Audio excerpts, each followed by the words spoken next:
3 வருஷம் 4 வருஷம் வெறும் மார்க்ஸு, இன்டர்னல்ஸு, அசைன்மெண்ட்ஸு வேற என்ன இருக்குது, இந்த மாதிரி நிறைய அடுக்கிக்கிட்டே போகலாம். இது எல்லாத்தையுமே ஃபோக்கஸ் பண்ணிக்கிட்டே நம்ம கடந்து போகிறது சுத்தமாக ஒரு வேஸ்ட் ஆஃப் டைமாக ஃபீல் ஆகலையா?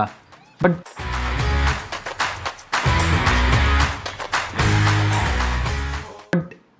அதுக்காக காலேஜ் லைஃப்பில் இந்த மார்க்ஸ் எல்லாமே வந்து வேஸ்ட்டு, இதெல்லாம் சுத்தமாக படிக்காதீங்க அப்படின்னு நான் சொல்லலை.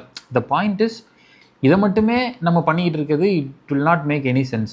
ஏன்னா இன்றைக்கி இந்த சிஜிபிஏ இது எல்லாமே வந்து நாளைக்கு யார் எவ்வளோ நேரம் இதெல்லாம் கன்சிடர் பண்ணுவாங்கன்றதே வந்து யாருக்குமே தெரியாது. ஏன்னா உங்களோட காலேஜுக்கு அப்புறம் எத்தனை பேர் நீங்கள் சிஜிபிஏ என்ன, உங்கள் காலேஜில் என்ன இன்டர்னல் மார்க் எடுத்தீங்கன்னா யாரும் கேட்க போகிறது கிடையாது.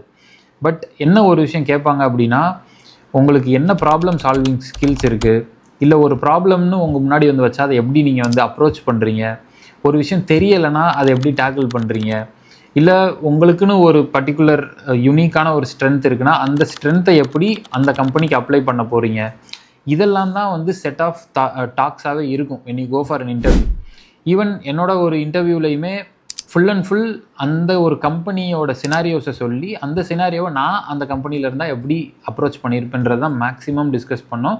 அண்ட் இன்ன வரைக்கும் அந்த கம்பெனியில் ஜாயின் பண்ணதுக்கு அப்புறமும் கூட டே இன் டே அவுட் எனக்கு ஹெல்ப் பண்ணிகிட்டு இருக்கக்கூடியது அன்னைக்கு நான் படித்த அந்த ஊப்ஸ் கான்செப்டோ இல்லை ஏதோ ஒரு பர்டிகுலர் தியரமோ கண்டிப்பாக இல்லை. இட் வாஸ் ஃபுல்லி அபவுட் ஒவ்வொரு இஷ்யூவையும் எப்படி நம்ம வந்து சால்வ் பண்ணுறதுக்கு நம்ம ஒவ்வொரு ஸ்டெப் எடுக்கிறோம், அதுக்கு நம்ம யாரெல்லாம் நம்ம அப்ரோச் பண்ணி நம்ம வந்து கைடன்ஸ் வாங்குகிறோம், அண்ட் கைடன்ஸ் வாங்குறதை எப்படி நம்ம கிளாரிஃபை பண்ணுறோம், இல்லை இது எதுவுமே இல்லைனா செல்ஃபை நம்ம எப்படி வந்து கூகுள் சர்ச் பண்ணி அந்த கூகுள் சர்ச் பண்ணுறதை யூட்டிலைஸ் பண்ணி நம்ம ஒரு சொல்யூஷன் கொண்டு வர்றோம்.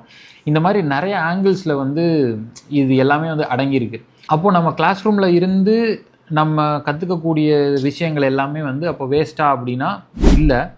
பட் எது வந்து இன்னமும் பெட்டர் அப்படின்னா, இந்த கிளாஸ் ரூமுக்கும் தாண்டி ஏதோ ஒரு ஈவெண்ட்டில் போயிட்டு நம்மளும் ஒரு வாலண்டியராக ஜாயின் பண்ணி அங்கே இருக்கக்கூடிய குட்டி குட்டி வேலைகளை செய்கிறதோ, இல்லை ஒரு பேசிக் ரெஜிஸ்ட்ரேஷன் டெஸ்கில் உட்காந்து ஒரு ரெஜிஸ்ட்ரேஷன் ஐடி கார்டில் வந்து எழுதி தர்றதோ, இல்லை ஒரு ஈவெண்ட்டுக்கான ஒரு ஸ்பான்சர்கிட்ட ஃபோன் பண்ணி பேசுகிறதோ, இல்லை லாஸ்ட் மினிட்ல ஒரு ஸ்பீக்கர் வரல, அந்த வராத ஸ்பீக்கரை நம்ம எப்படி வந்து சமாளிக்க போகிறோம் ஓவரால் ஈவெண்ட் அஜெண்டாலன்ற ஒரு தாட் ப்ராசஸோ, இல்லை ஒரு ஸ்டேஜில் திடீர்னு வந்து லாஸ்ட் மினிட்ல எல்லாம் ரெடி பண்ணிட்டோம், கேண்டில் எல்லாம் ரெடி, லேம்ப் எல்லாம் ரெடி, அந்த இடத்துல மேட்ச் பாக்ஸ் இல்லைனா அப்போ அந்த சுச்சுவேஷன் எப்படி ஹேண்டில் பண்ணுற போகிறோன்றதோ, இப்படி ஒரு சீரீஸ் ஆஃப் ஈவெண்ட்ஸை நம்ம வந்து பார்த்து ஹேண்டில் பண்ணி அந்த சுச்சுவேஷன்ஸை ஓவர் கம் பண்ணி வர்ற அந்த ஒரு எக்ஸ்பீரியன்ஸ் இருக்குல்ல, அந்த எக்ஸ்பீரியன்ஸில் நம்ம கெயின் பண்ணக்கூடிய விஷயங்கள் வந்து it's going to be enormous. And அதை டே டு டே லைஃப்பில் ஈவன் ஆஃப்டர் யூ கிராஜுவேட் நம்மளுக்கு வந்து ஹைலி ஒவ்வொரு சுச்சுவேஷன்லையும் இம்ப்ளிமெண்ட் பண்ணுவோம்.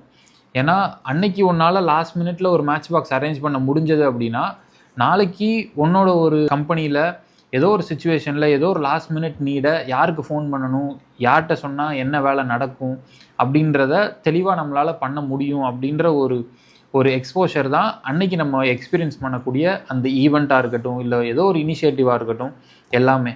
ஸோ அதனால் don't always stick to your classrooms, don't just stick to your academics, go beyond all those and experience and explore all the other happenings in your college campus.